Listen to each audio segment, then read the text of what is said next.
C'est quoi la philo? En quelques mots, c'est une façon d'appréhender le quotidien. C'est un moyen d'appréhender notre société et de vivre ensemble. C'est toute une expérience de la vie et par la sagesse. Une école de pensée, une façon d'être moins bête, peut-être un peu plus intelligent. C'est un moyen de prendre du recul par rapport au quotidien. Essayer de comprendre le monde. Avoir un regard critique sur son époque. C'est toute la vie, du début à la fin. Mieux comprendre le monde, prendre du recul et trouver un sens au réel, voilà donc quelques applications que permet la philosophie.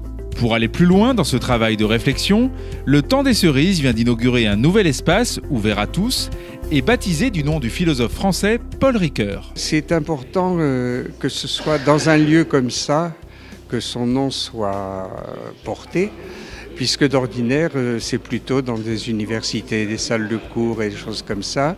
Ce qui est important pour lui, c'est effectivement de partager sa pensée, ses idées, ses opinions, et qu'on propose de donner son nom à une salle, à un lieu, c'est très, très touchant.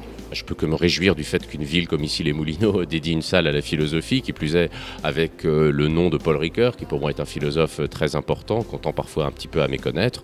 Et je pense que la philosophie dans la cité, elle est née dans la cité à Athènes, il n'y a pas de raison qu'elle n'y survive pas ici les Moulineaux. La philosophie, elle a besoin de lieux, et ces lieux, il n'y a pas de raison de les réserver à l'université ou aux écoles. La salle Paul Ricoeur va proposer aux enfants, aux jeunes et aux adultes la possibilité de lire, d'écrire, de réfléchir, de penser. C'est l'occasion d'apprendre, de regarder le monde avec curiosité, de se dire que le monde dans lequel nous vivons n'est pas le monde qui est fermé, mais que nous pouvons participer à sa transformation. De nombreuses animations philo sont organisées tout au long de l'année dans plusieurs lieux de la ville, à destination des adultes, mais aussi des ados et même des enfants, sous la forme d'ateliers, de conférences ou de projections. Nous avons des projections de cinéma, donc des grands classiques du cinéma, anciens ou récents, contemporains, et on associe au film une question, un thème philosophique qu'on va discuter ensemble avec le public à la suite de la projection.